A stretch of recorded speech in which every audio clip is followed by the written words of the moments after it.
That's right, Laura. The streetcar will extend 1/3 of a mile on Franklin Street to Whiting Street and to the Fort Brooke parking garage. But before we talk about that, let's go to the Streetcar Fest and find out a little bit more about Tampa's trolley times.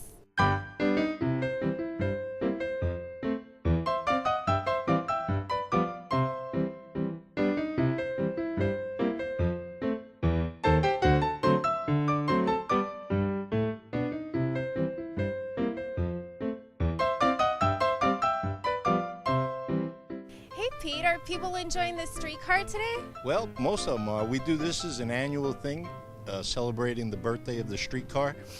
And last year we carried over 14,000 riders. And this year, hopefully we'll equal or better that. And so folks can just take a quarter ride and ride it all along between Ybor City and Channel District and downtown? And soon they'll be able to go into the base of downtown when we open the extension of the lineup going up to Whiting Street. That will be in the middle of December sometime when we do that. But yes, they can ride on all three of the different types of cars that we have. We have this original 1922 Bernie car, we have the large double truck Bernie cars, and we have an open air breezer car. Oh, that's great. And so tell us a little bit about the Bernie car. This is showcased especially for today, right? Yes. Well, we don't run this in regular revenue service. Okay. This car, originally built by the St. Louis Car Company in 1922, came into service here in Tampa in 1923 and was retired in 1946 when the original system was dissolved. The Tampa Tribune put an ad in the paper, anybody want to buy a streetcar, and a family in Sulphur Springs bought this car, put it in their backyard, and converted it into an apartment. When the Streetcar Society stumbled on this car some years later, they was just being utilized as a storage shed.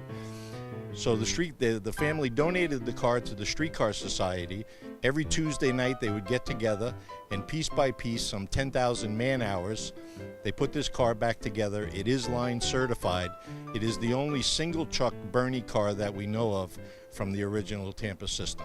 That's really interesting. I'm so glad you took time today to tell us a little bit about it. Mind if we take up a little hop on it? No, go right ahead. All right.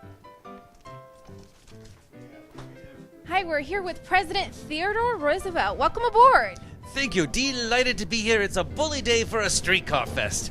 So tell us a little bit about the connection between Tampa and President Roosevelt. Well, I first arrived here in the summer of 1898 when I was colonel of the Rough Riders, that gallant volunteer regiment that was here for the Spanish-American War. Tampa was the embarkation point for the invasion of Cuba, and we spent a lovely summer here.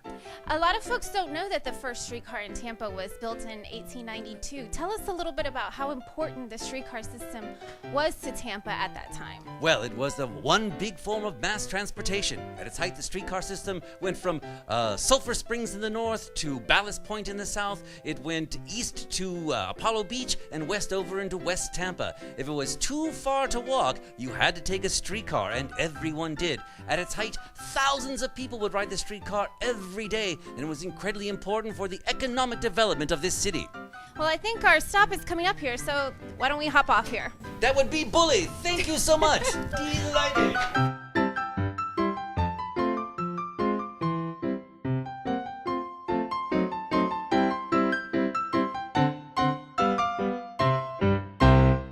We've talked about the streetcar's past, now let's talk about its future. Soon folks will be able to take it straight into the heart of downtown.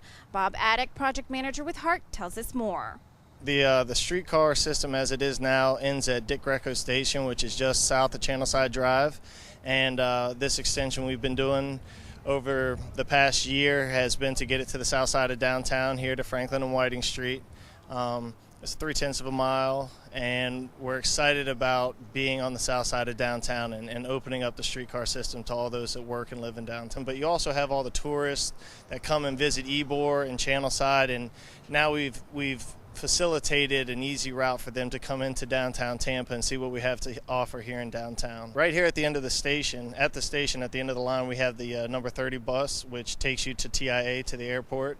You also have easy access to the Marion Transit Center, which is right down the street. The in-town trolley actually runs on a high frequency here in the morning and in the afternoon. So we have a lot of service right here in this area.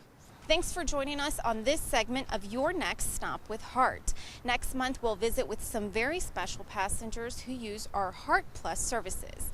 Back to you, Laura.